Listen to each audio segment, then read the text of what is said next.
Just wanted to follow up on a session that we did with Total Try Training on Saturday, the 9th of January 2021, which was yesterday. And obviously after the session, it's quite nice to look at your facts and figures and see whether you're improving, see whether you hit your targets for the session, etc. So this is the session that I've got highlighted on the screen here. Ended up for myself being almost 3.25 hours on Zwift. You can see a brief overview of the metrics here. We got to nearly 100 kilometers yesterday, just under 20 mile an hour average. Plenty of calories burned, quite a bit of climbing, not far off 2,000 meters of climbing, and a really, really solid training stress score that was generated of about 194, which is really, really solid. Overall intensity factor was 0.77, so that's just into lower zone 3. As we know, the border between zone 2 and zone 3 is about 75% of FTP, so 0.77 is just into zone 3. So that was kind of where I was hoping to ride the 3 hours, and from previous lab testing, that's shown previously, although it's not up to date, that my lactate threshold 1 is probably just under 80%. So this for my fitness at the moment, this was probably written very, very close to LT1, which was certainly where I was looking to target. Normalized power of 260 watts, and again, just to frame that, 260 is probably something like best case Ironman power for myself. So all in all, a really solid ride. Some of the goals of yesterday's session were to try to vary the intensity level. As you can see on the description here, we used a hilly course, the Three Sisters route on Zwift, and we tried to vary the intensity efforts and of efforts, and actually use race position a little bit, use the time trial bars, and vary cadence a little bit throughout the effort as well. And the main thing was to achieve the distance or achieve the time in the saddle without going too hard too early. So it was about being controlled, but also working really quite solidly into zone 3 for some of the sections, and even a little bit of threshold. So we worked through zone 1 to start with. We had a little bit of recovery on the descents in zone 1 and even some freewheeling, which is unusual on Zwift. And then we used zone 2 for quite a lot of the session, up into zone 3 for some of the climbs, and then even a little bit of zone 4 for some of the sharper sections. Okay. So if we look into the data a little bit more, we can bring up the graph. And at first, it seems that there's a lot of data on that graph. It's very difficult to start to look into it and see where we went. What we can start to do is just reduce some of the information. So if we click on the watts and we hide the others, we can see that is just now the power variation through the ride. Again, it doesn't really give it much context. So something that's quite nice to do is just hover over the watts button and then go to show zones. That now brings up all the various zones. So these are Coggan's 6 zones for power. Again, it's still not that easy to read. So by toggling these buttons here, we can actually just limit it to each zone in turn. So zone 6, so 6 is anaerobic. So obviously we can see that if any of the pink line was up into the purple bar, that I was going anaerobically. So there is a tiny, tiny bit of that at one point. But obviously that wasn't the goal. We can also see that the dashed line here that runs across the middle is your FTP, or your critical power.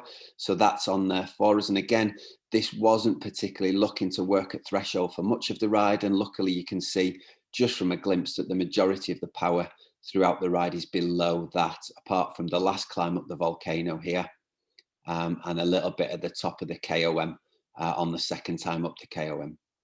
So if we bring it down, we can therefore see there's zone 5, which is VO2 max. So again, very, very little at that point, which is what we're after. Now, again, there was a little at zone 4, which was part of the ride. We that was allowed and that was okay in short duration. And then you can see that there's much more here within zone 3. Much more of that pink line falls within the bar now. And again, into zone 2, we can see a lot of time spent in that zone 2 bar. So again, that suggests that we were riding it, fairly controlled, fairly well, and kind of on target for the ride, really. We can also look at that from a heart rate point of view. So if we hide the others,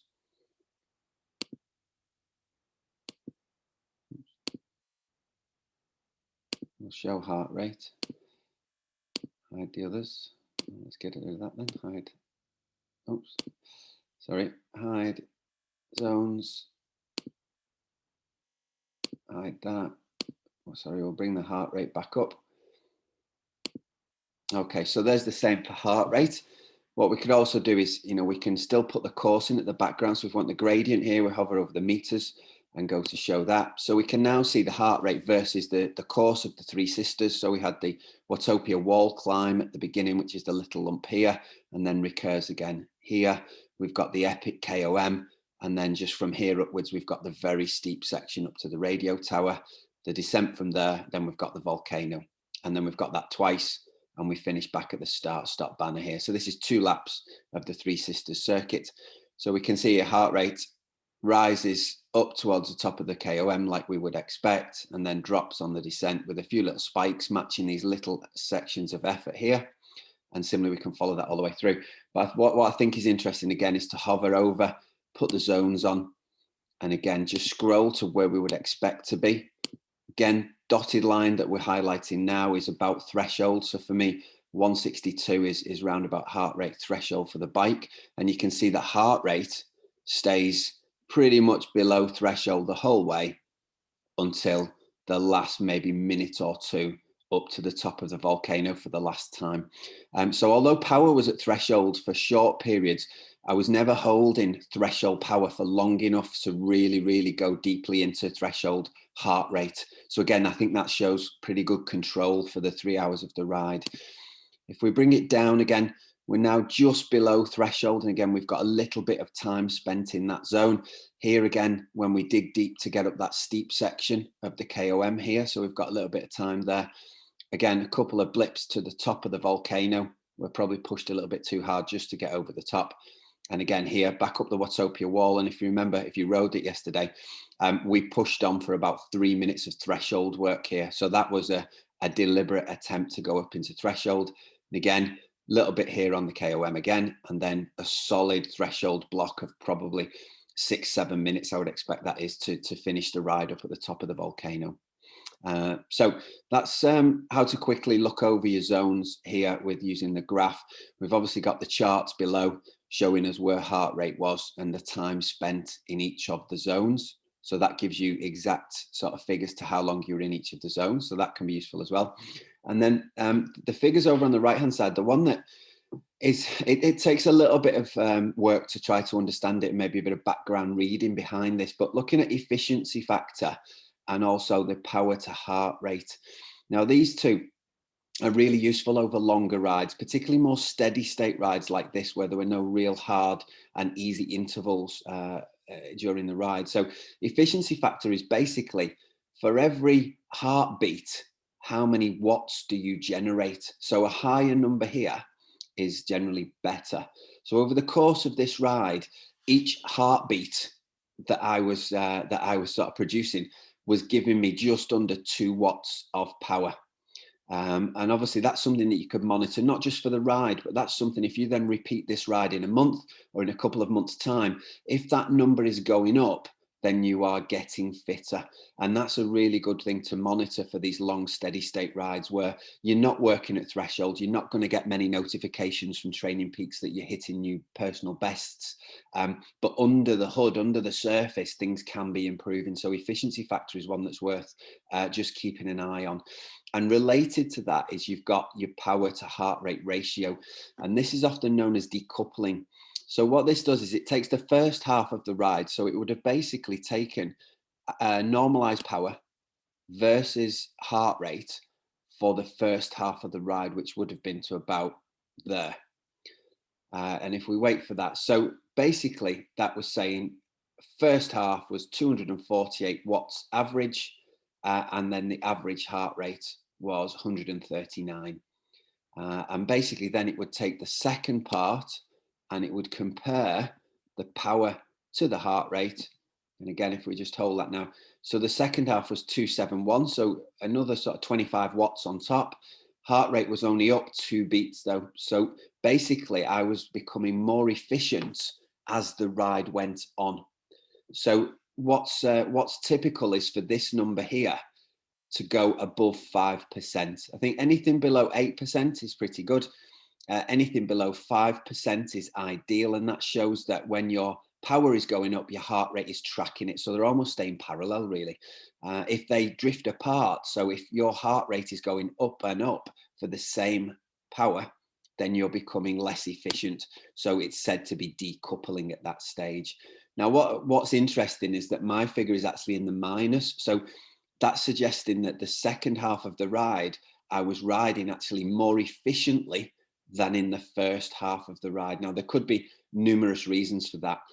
One of them, I think one of the perhaps principal reasons being that I didn't really do much of a warm up before we started the ride. So it's likely that this first portion of the ride, the heart rate was elevated as I went from a slightly anaerobic state at the start of the ride and had to start, producing aerobic energy.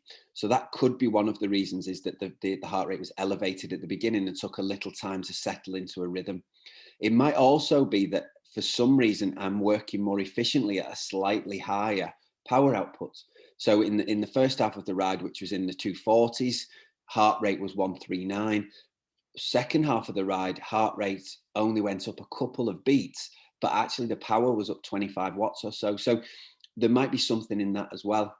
So again, just things for you to be aware of. I think it's really quite interesting to look into your own data this way, if you want to, and hopefully that's been useful for you. But that's something I've been looking back on yesterday's ride. So all in all, I think having the courage to ride with some structure has paid off, and I think I am really quite happy with my effort yesterday. Could have gone a bit harder, but I don't see any point in doing so, really. So that was really positive. So hopefully that's been of use to you, and I'll see you on the old Zwift again.